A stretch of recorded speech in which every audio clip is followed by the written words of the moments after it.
네, 오늘은 잠언서 12장 말씀이고 총 376개나 되는 솔로몬의 잠언을 쫙 이렇게 소개해 주고 있어요. 한 절 한 절이 하나의 잠언이죠. 속담이라고 할 수 있습니다. 오늘은 28개가 소개가 되어져서 앞에부터 해가지고 지금까지 오늘까지가 91개가 됩니다. 이건 뭐 다 외울 수는 없죠. 하지만 늘 마음에 새기고 나가야 됩니다. 이 잠언이 그냥 나온 게 아니라 우리는 하나님을 경외하는, 하나님 신앙에서부터 나오는 잠언이에요. 그래서 모든 교훈의 근거는 여호와를 경외하는 것에 있다. 이게 처음 선언이었고, 그 하나님을 믿는 신앙에서부터 나오는 삶의 교훈이에요.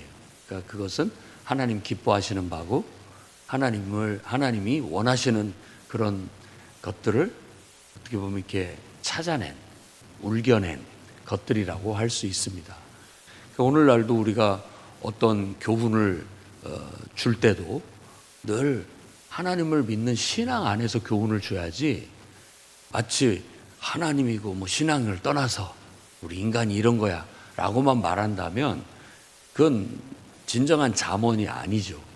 세상 사람들이 하는 교훈에 불과한 것이고, 우리가 말하는 이 모든 교훈은 근본적인 게 하나님을 섬기는 신앙이 바탕이 된 상태에서 우리가 어떻게 말하고 어떻게 행동하고 살아야 될까라는 그런 질문 속에서 그런 상황에 맞는 그런 교훈을 주고 있는 거예요. 어찌 보면 한 구절 한 구절이 다 설교죠. 설교고, 우리가 한번 우리의 말이나 행실을 돌아보게끔 만드는 그런 요소라고 할 수 있습니다. 그래서 이와 같이 하나님으로부터 오는 훈계, 교훈, 우리를 바르게 하는 그런 것들이 주어졌을 때 그걸 사랑해야 돼요. 그걸 사모해야 된다고. 그래서 훈계를 좋아하는 자는 지식을 좋아하는 자다. 지식을 사모하는 자다. 뭔가 배우고 싶고 알고 싶어 하는 사람들이다라고 말합니다. 그런데 어떤 교훈 속에는 항상 징계가 담겨져 있거든요. 교훈이라는 것은 너 그렇게 하면 안 된다, 이렇게 잘못된 것들을 지적하고 바르게 하려는 그런 가르침이 있는 거예요. 근데 그것을 받아들이지 않는 것은 짐승이다. 짐승이라는 그런 은유를 쓰는 것은, 짐승은 가만히 보면 우리는 여러 가지 생각이 있고 판단이 있는데 짐승은 본능적이에요. 그런 게 없어요. 본능적으로 움직여요.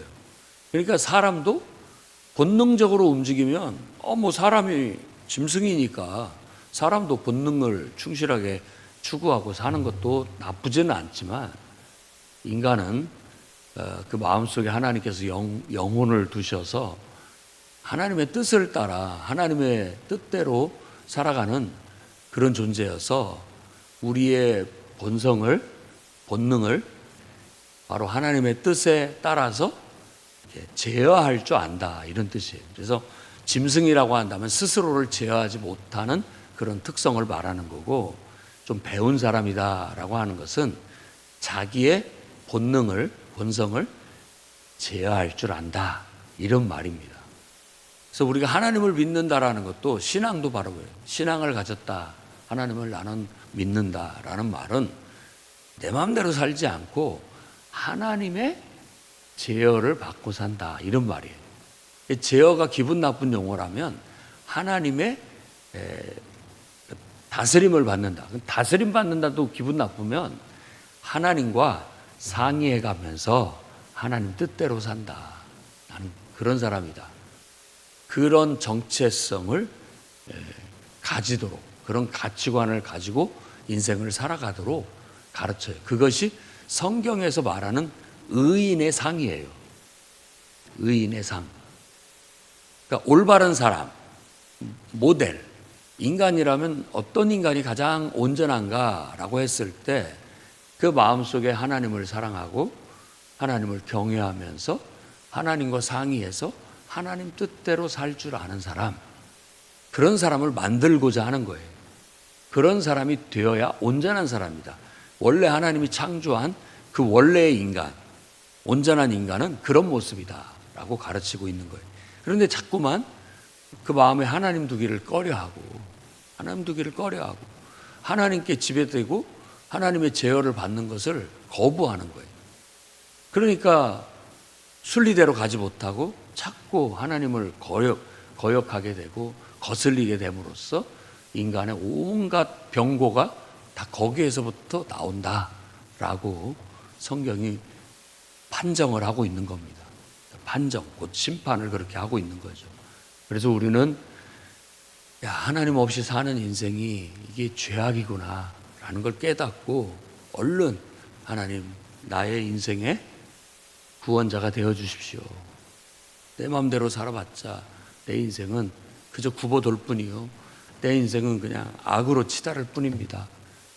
연약한 자이오니 하나님 없이는 살 수 없사오니 주님이 나의 인생의 인도자가 되어 주시고 나를 창조하신, 나를 사랑하시는 하나님께서 나의 구원자가 되어 주십시오 라고 하고 내 인생을 의탁하는 거예요. 그랬을 때 비로소 나는 의인이 되는 겁니다. 내가 뭐 의로운 행동을 해서 의인이 된 게 아니라 내 마음에 하나님을 모시고 그분과 상의하면서 그분 뜻대로 살기로 결정하자마자 우리는 의인이 되는 거예요. 그런데 그것을 버리면 악인이 되는 거예요. 그래서 오늘 말씀에 많이 나오는 이 12장에 많이 나오는 단어는 의인과 악인의 비교예요. 의인과 악인의 비교. 그래서 의인은 여호와께 은총을 받지만 악인은 정죄를 받는다. 지금 말씀 설명한 대로죠. 은총을 받지만 오히려 하나님을 저버리는 사람들은 그 자체가 정죄 아래에 있는 거예요. 죄로 그건 죄다라고 이미 바라는 거예요. 하나님을 믿지 않는 것, 그 마음속에 하나님을 두지 않는 것, 하나님에 의해서 제어당하지 않는 것, 하나님의 뜻에 맞추지 않는 것, 이 자체가 죄예요, 죄. 그 죄라고 이미 정했다 해서 정죄라고 말을 하는 겁니다. 사람은 악으로 서지 못해요. 그러나 의인은 뿌리가 요지부동이에요. 뿌리가 깊어서 요지부동, 흔들리지 않는다라는 거예요. 우리 마음속에 하나님을 두고 하나님께 우리가 뿌리를 내리면 흔들리지 않는다라는 말이고, 이제 또 5절에는 의인의 생각은 정직이다. 그러나 악인의 항상 도모하는 건 속임이다. 내가 하나님을 잘 믿으면 항상 하나님의 뜻대로 반듯하게, 하나님이 하라면 무조건 하고 하지 말라면 무조건 안 하고, 단순해요. 어린아이처럼 뭐 우리가 이해득실 따지고 뭐 계산하고 뭐 요령 피고 장꾀 부리고 이런 게 아닙니다. 진실한 신앙은 항상 정직해요. 귀면 귀고 아니면 아닌 거죠. 이렇게 나가는 거예요. 근데 하나님 없는 사람은 중심이 없기 때문에 이해득실에 이때는 이렇게 저때는 저렇게, 그리고 또 그런 것들을 얻기 위해서도 온갖 잔꾀를 부리고 또 그것을 보호하기 위해서도 온갖 잔재주를 부리면서, 그런데 그런 모든 것들이 가만히 보면 거짓되고 속이는 일들이 대부분입니다. 그리고 악인의 말은 피를 흘리고 정직한 자의 입은 구원이다 라고 얘기하고, 악인은 결국 소멸될 것이고 의인은 굳게 서게 될 것이다. 또 10절 말씀에 의인은 생명을 돌보지만 악인의 긍휼은 잔인하다라고 그렇게 말함으로써 하나님 없는 사람들이, 하나님 믿지 않는 사람들이 그로 인해서 더 잔인한 그런 삶을 삽니다. 잔인합니다. 그런데 하나님을 믿는 사람들은 오히려 생명을 돌보는, 그러니까 어떻게 보면 더 인간 존중, 생명 존중은 하나님을 믿는 신앙에서 나와요. 하나님 믿는 신앙심에서부터 인간에 대한 존중, 생명에 대한 존중이 나옵니다. 그런데 하나님 없는 사람들은 인간을 그냥 짐승으로 보고 또 그냥 본능적인 존재로 보면서 온갖 잔인한 일들을 저지르게 되는 겁니다. 12절, 악인은 불의의 이익을 탐하지만 의인은 결실한다. 그러니까 악인은 맨날 그 불의한 이익을 쫓아다녀요. 그러면서도 사실은 뭔가 얻지를 못한다라는 뉘앙스예요. 그러나 의인은 하나님이 공급해 주시니까 결실하게 된다라고 그렇게 말하는 거예요. 인생을 우리가 보이는 세계와 보이지 않는 어떤 세계가 있습니다.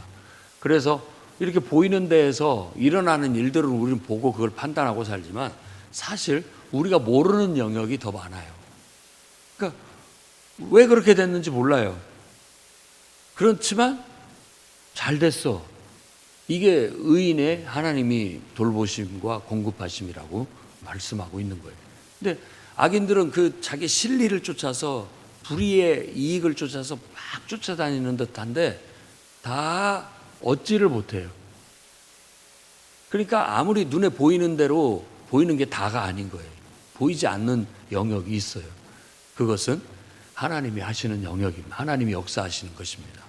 그래서 하나님을 잘 믿고 섬기고 예배하면 하나님께서 돌봐주시는 거예요. 그리고 공급해 주시는 거죠.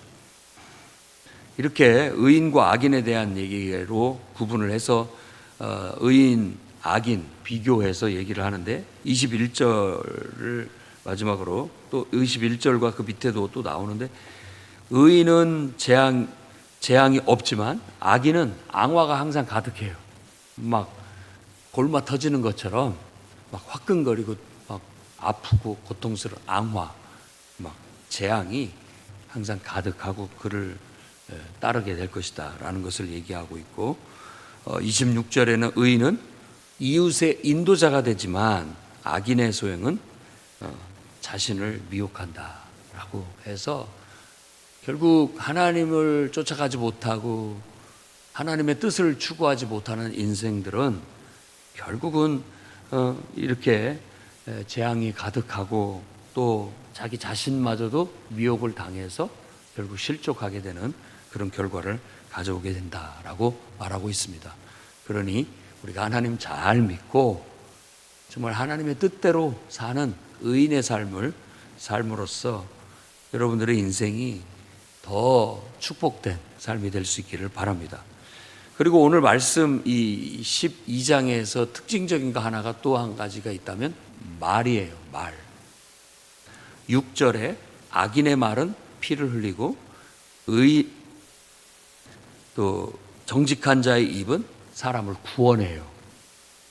그러니까 이 하나님을 믿는 사람이 하나님에 의해서 쓰여지는 말, 하나님이 우리를 통해서 말을 하시는 거예요. 그러니까 우리는 하나님의 도구예요.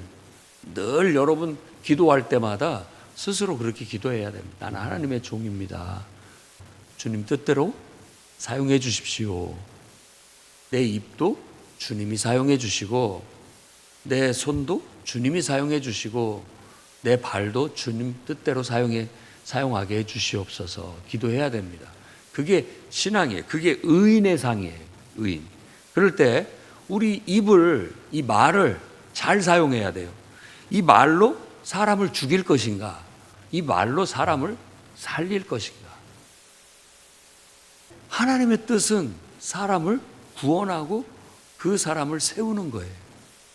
우리 말 한마디로 사람을 죽일 수도 있고 사람을 살릴 수도 있는 거예요.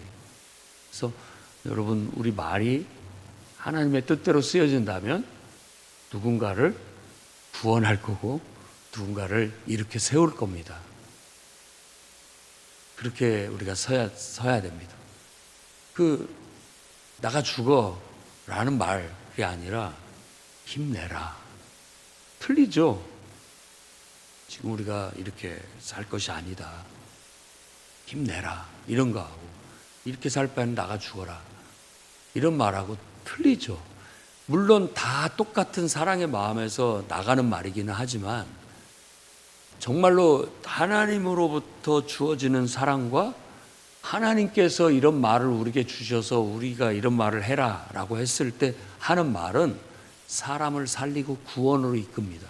그리고 우리가 듣는 귀도 중요한데 그걸 하나님의 말씀으로 들으면 나는 구원받고 새움을 입고 성장하고 성숙하지만 그걸 사탄의 말이나 사람의 말로 받아들여 버리면 독이 돼서 죽습니다. 독이에요, 독. 스스로 사람의 말을 독소로 품고 정말 죽어가는 사람들 많습니다. 맨 먼저 죽는 게 영혼이 죽는 거예요. 영혼. 영혼이 죽는다는 말은 무슨 말이냐면 보통 우리 성경에서도 영혼을 잃어버리고 영혼을 죽었다라고 해요. 그 말은 무슨 말이냐면 결국 하나님을 예배하지 못하게 된다라는 거고 하나님 앞에 기도가 안 된다는 말이에요. 예배할 수가 없어요. 마음이 다쳐가지고 마음이 상해가지고 예배하고 싶은 마음이 없어요. 기도하고 싶은 마음이 의욕이 안 나고 그리고 바른 생각, 바른 마음이 없어져 버려요. 모질어지고 거칠어져서 조금만 자극해도 막 화를 내고 조금만 뭐 해도 거칠게 반응하고 행동하고 영혼이 지금 메말라 있다. 영혼이 죽어 있다라고 그렇게 말하는 거예요. 그러니까 우리 스스로가 그걸 용납하면 안 됩니다.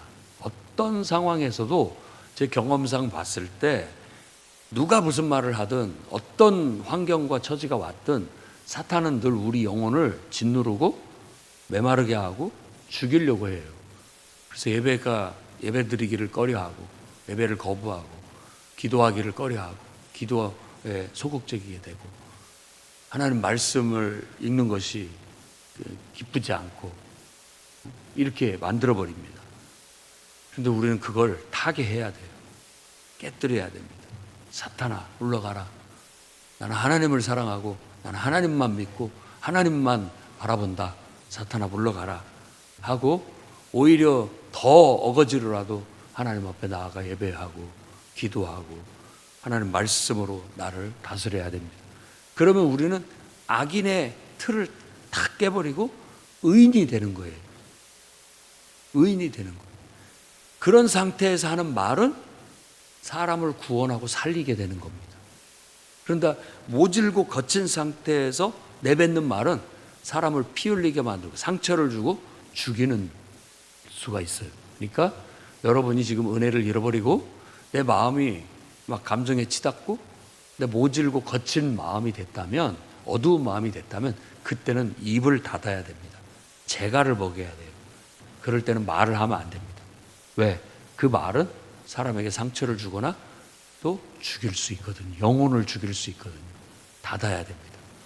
그리고 빨리 가서 예배하고 기도하고 말씀을 묵상함으로써 그걸 떨어내야 됩니다. 그리고 내 안에 은혜가 있고 하나님의 뜻이 그 먹구름을 거치고 햇빛이 나듯이 은혜가 쫙 비치고 내 마음이 안정이 되고 내 마음속에 하나님의 은혜가 들어오면 그때 생각을 하고 그때 판단을 하고 그때 하나님이 떠오르게 해주시고 생각나게 해주신 말을 해야 됩니다. 그래야 사람을 구원할 수 있고 세울 수가 있게 되는 거예요.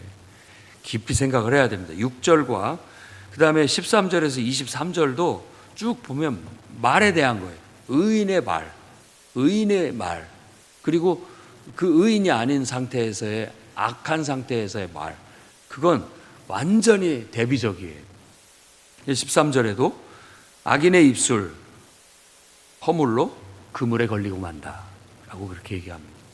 악인의 입술. 그러니까 지금 내가 하나님의 은혜도 없고 그냥 내 마음이 모질고 거친 상태에서 내가 튀어나온 말들은 허물이 돼요. 허물. 그래서 그물에 걸려요. 이런 그물에 걸린다라는 것이 인간관계에서 여러 가지 갈등과 어떤 이렇게 얽어매지는 그런 일들이 생긴다라는 거예요. 근데 인생을 한번 보세요. 사람들이 인간관계를 제대로 잘 못해요. 인간관계를 힘들어해요. 하나님은 돕는 배필로 서로 돕고 살라고 우리에게 축복으로 주신 인간이 어느 순간 허물로 인해서 서로가 서로를 괴롭히는 그물이 돼버려요. 그러니까 이거 인간관계 올거매져 가지고 막 얼마나 고통스러워하는지 몰라요, 인간들이. 이런 데서 우리는 타개해야 됩니다. 우리가 그 방법은 인간들, 못된 인간들 때문이다라고 생각하지 마시고 내가 의인이 되면 돼요. 내 마음이 하나님의 은혜로 가득 차고 내 마음이 차분해지고 평화로워지고 하나님의 사랑으로 가득 차게 되면 허물이 싹 사라지고 얽혔던 그물들이 다 없어져 버리는 거예요. 그러면은 인생이 행복하고 모든 사람이 다 천사로 보이고 그냥 세상이 축복으로 우리에게 다가오게 되는 것이죠. 14절 말씀에 사람은 입의 열매가 복록이다. 입술의 열매를 먹고 산다는 거예요. 다른 표현으로 한다면 그게 복록이에요. 복이에요.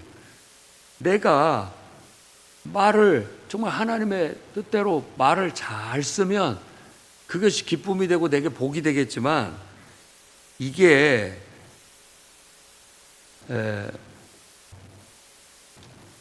잘못되게 만일 말을 하고 그 말한 대로 우리가 행동을 하게 되면 결국 그걸로 인해서 우리도 똑같은 대접을 받게 된다라는 겁니다. 똑같은 대접을 받게 돼요. 그러니까 우리가 바르게 쓸 수 있어야 되고 내가 칭찬받기를 원하면 칭찬을 하고 내가 존중받기를 하면 나부터 존중하고 그래야 됩니다. 그대로 받아요. 그대로 받습니다. 그리고 나는 그렇게 해놓고 상대방이 그렇게 하는 거에 대해서 탓할 것도 없어요. 왜? 나도 했으니까 똑같은 거예요. 그걸 볼 줄을 몰라요, 인간이. 그래서 내가 친절을 베풀면 상대방도 친절을 베풀게 돼 있습니다. 상대방이 친절을 안 베풀어도 괜찮아요. 나는 친절을 베풀면 됩니다. 하나님의 뜻대로. 그러면 하나님께서 다 알고 우리에게 갚아주시는 거예요. 그런 것이 바로 믿음으로 사는 삶이라고 할 수 있습니다. 그리고 17절에 진리를 말하는 자, 결국 의고 거짓을 말하는 것은 속임이고 18절 칼로 찌른같이 함부로 말하는 것에 대해서 얘기합니다. 그게 짐승이죠. 본능대로 말하는 거예요. 본성대로. 그런데 어떤 면에서 그것은 우리의 속마음 그대로예요. 우리의 속마음 그대로라고요. 근데 그 속마음을 있는 그대로 보이면 그건 악인입니다. 근데 의인은 뭐냐면 의인은 그런 속마음을 하나님 앞에 갖고 가서 하나님께 좀 걸름을 받아요. 정죄를 받는다고요. 기도하면서 예배하면서 이걸 좀 걸러요. 그래서 날카로움을 다듬고 막 함부로 말하는 것을 다듬어서 지혜롭게 말하게 되는 겁니다. 그런 것들은 양약이 되는 것이죠. 그래서 기도하고 은혜 가운데 정제된 말을 해야 된다라는 걸 가르치고 있고 그것이 우리 인생의 양약이 된다. 나에게도 다른 사람에게도 그렇습니다. 19절에 진실된 입술은 오래도록 보존되지만 거짓 혀는 잠깐이다. 잠깐. 그래서 오래가지 못한다. 가치가 없다라는 말을 하고 있는 거예요. 그래서 누군가가 여러분들에게 가치 없는 말을 할 때는 그걸 그렇게 귀담아 두지 마십시오. 그냥 흘려보내고 말하는 거예요. 내가 들을 것만 골라서 들어야지 좋은 것만 받아들여야지 여러분들이 받아들이고 거부할 수 있는 권리가 있단 말이에요. 그런 힘이 있다고요. 그런데 다 받아들이면 필요가 없잖아요. 나한테 해로운데 뭐려고 받아들여요. 해로운 말을 그 사람 말일 뿐. 그 사람 말일 뿐. 걸르는 거예요. 그건 네 생각일 뿐. 그런 거예요. 그리고 누군가가 말했을 때 좀 세분화할 필요가 있어요. 그 사람이 나에 대해서 어떤 부정적인 얘기를 했는데 그 사람의 마음 100%가 항상 나에게 부정적이냐? 아니에요. 마음이 100%라면 10%만 나한테 부정적일 수 있잖아요. 90%는 나에게 긍정적인 것을 갖고 있잖아. 근데 유독이 그때만 10%의 그 말을 했고 그것이 내게 들어왔던 거예요. 아, 그게 전부는 아니야 라고 생각해야 됩니다. 그게 전부는 아니야. 좋은 마음이 더 많아. 그렇잖아요. 그럴 수 있잖아요. 그런 이해력을 가질 필요가 있는 거예요. 그래서 이 거짓혀, 이 뭔가 착각하고 왜곡됐거나 잘못된 그런 것들은 일부분이에요. 일부분. 그런 것만 수정하면 되는 것이지 그거 하나로 너는 철천지 원수, 응? 어떻게 나한테 그런 말을 할 수 있어? 그걸로 인해서 완전히 싸잡아서 그 사람을 그냥 내쳐버리게 된다면 허물로 인생이 그물에 걸려버리는 인간관계가 힘들어져요.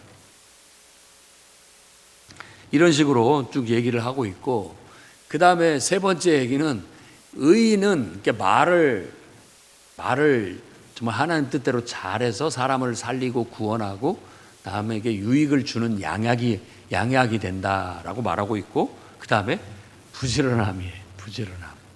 이건 잠언서 곳곳에 말하고 있는데 의인은 부지런함이다.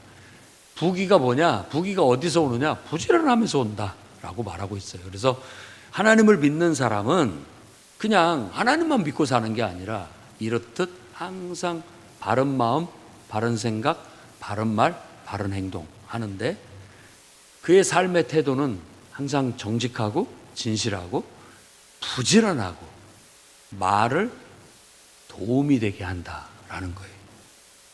여러분이 그런 실천이 있기를 주의 이름으로 축원합니다. 기도하겠습니다. 거룩하신 주님, 오늘 또 하나님을 경외하는 믿음 안에서 하나님의 그 은혜와 사랑을 입은 그런 마음 상태로 항상 바른 마음, 바른 생각, 바른 판단과 바른 말과 행동, 부지런함과 성실함 실천하며 하나님을 기쁘게 하고 또 우리의 인생이 하나님의 은총 속에 부귀를 누리는, 그리고 베풀며 나누며 사는 축복이 있게 주옵소서. 예수님 이름으로 기도드립니다.